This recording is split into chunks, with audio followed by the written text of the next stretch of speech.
आसीगला चाषी भाई मानी पुणी गोटे बड़ खबर। वर्तमान समय जो मैंने धान चाष कर धान चाष करने आरंभ कले आग को अमल हवा पर धान मंडी में धान दवाई चाहूँगी कि जानी सरकार एवं चाषी भाई मान पाखु जो मैंने धान मंडी में धान दौरान क्विंटाल पिछा 3100 टंका दर में किणुंट। तेणु आग को जदि धान मंडी में आप धान देवे तापाई एबेठु आपको रेजिस्ट्रेशन करने पड़ो पंजीकरण करने पड़ो। एबे जो मैंने पंजीकरण करेंगे आगामी दिन में टोकेन आसो किए केते क्विंटाल धान दब से मेंशन थी से अनुसार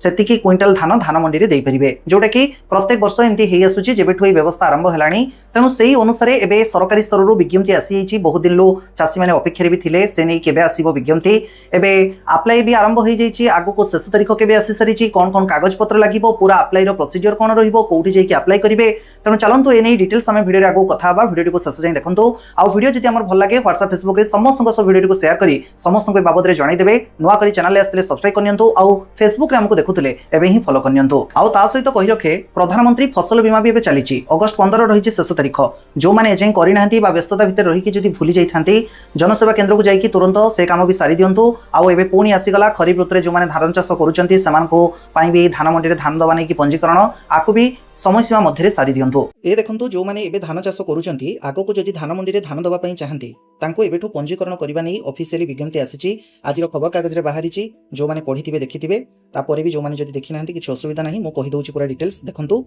एबे जो मैंने धान चाष करुँच चाषी पंजीकरण करने पड़ो जदि आग को धान मंडी में आपण धान क्विंटाल पिछा 3100 टंका दर में सरकार को दवाई चाहती आसंता नवेम्बर 1 पाखु मार्च 31 मध्य धान मंडी में चाषी धान संग्रह कर एबेठु जो पंजीकरण करने पड़ो चाषी मैंने निकटस्थ प्राथमिक कृषि समवाय समिति किंबा पानी पंचायत रे जाइकी पंजीकरण करेंगे। देखो पंजीकरण अलरेडी आरंभ हो जाइए गत काली पाखु 6/8 पाखु आरंभ हो आवेदन शेष तारीख रही अगस्ट 31 ता बाद एबे तो जानी जो फसल बीमा चली अगस्ट 15 जाए तार डेट एक्सटेंड कर दी जाइए। तेणु एका सांगे जो मैंने जदि पूर्वर करना एका सांगे दुईटी काम कर नियंतु एक रे बीमा द्वितीय हूँ चाषी पंजीकरण धान मंडी में धान दवा नहीं देखो फूड ओडिशा वेबसाइट रे गोटे चाषी भाई मान फॉर्म अच्छी से फॉर्म आप जो आवेदन करेंगे पाखे भी मिल से फॉर्म रे जहाँ जमी डिटेल्स मागी आपंकर व्यक्तिगत तथ्य ताकू सब पूरण करेंगे। ता बाद ता संगे किसी कागज पत्र आपको दवाई पड़ो। कागज पत्र कौन ना आपंकर आधार कार्ड रे मोबाइल नंबर लिंक थिबा जरूरी। जो जमी आप चाष सब करुँच जो जमी गुड़ा पंजीकरण करने चाहूँगी से सब जमीर नकल देवे आपण बैंक पासबुक प्रथम पृष्ठार नकल जो मैंने भाग चाषी गोटे अलग लेटरटे गोटे थाए जोटा कि सहमति पत्र मालिकंकर दस्तखत थाए कि हाँ आम भाग चाषी हिसाब से चाष करने देचु। तेरे यही सब कागज रही आ सबुठ इंपोर्टाट आउ गोटे देखो ये रही जोटा कि एग्रीस्टाक नंबर आ पूर्वर यहाँ बाध्यतामूलक नाला बाध्यतामूलक कर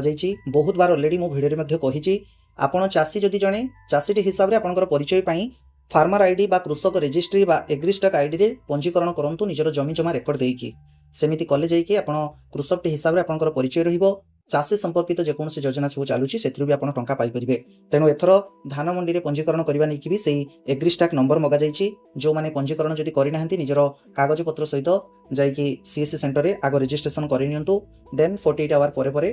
आपंकर एप्लिकेशन एप्रूव हो जाइए जो एग्रीस्टाक नंबर मिल से नंबर को आप व्यवहार करके आप जापटे जो खरीफ ऋतु धान चाष जो खरीफ ऋतु धान मंडी में धान दवा नहीं जो पंजीकरण चली आगे नहीं पारे। तेरे आउ थे कही रखुच्छी पंजीकरण 6/8 आरंभ हो जाइए आसंता 31 जाए चलो तापर डेट बढ़ो न बढ़ो ता तो पक्ष कथा जदि आप धान मंडी में धान दवाई एबेठू माइंड रे रखिंट स्थिर करिसेंती तेणु समय बाहर करके निश्चित भाव जाकि करनियंतु। ता सहित आउ गोटे इंपोर्टेंट इनफॉरमेशन रही आपण मैंने जितेबाला फॉर्म पूरण करेंगे कौ मास आउ कौ पक्षरे धान विक्रय करेंगे से संपर्कित तथ्य भी आपको से फॉर्म रे पूरण करने पड़ो। आउ शेष थर बा पूर्व थर जो समिति आपण मैंने पंजीकृत करते से जाकि ही संपर्क करने नहीं उल्लेख करा जाइछि। ता बाद देखंतु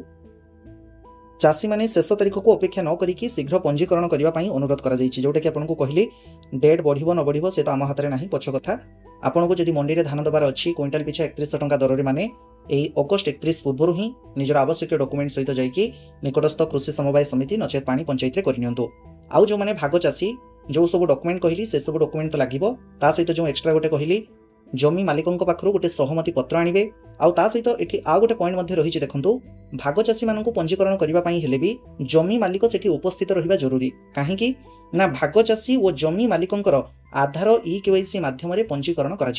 तेणु सेठी जेतेबेले ऑनलाइन करा भाग चाषी और मालिक दुई जन उपस्थित रहा दरकार। तेणु जोटा कि किसी चेंजेस कर पूर्व अपेक्षा नियम तेणु आपको टिके ध्यान देवे जो मैंने भाग चाषी नचे जो मैंने निजे नाममात्र क्षुद्र चाषी सेल्फ फार्मर तांको क्षेत्र में कौन भी असुविधा नहीं आउ ये रही समितिर दायित्व ये सब किसी आपंकर असुविधा नहीं आ बाद जदि ये रिगार्डिंग आपंकर किसी भी डाउट रोचे ताले टोल फ्री नंबर रही ऑफिशियल टाइम मध्य कॉल करके जहाँ भी किसी आपंकर प्रश्न अच्छी पचारि बुझीपारे।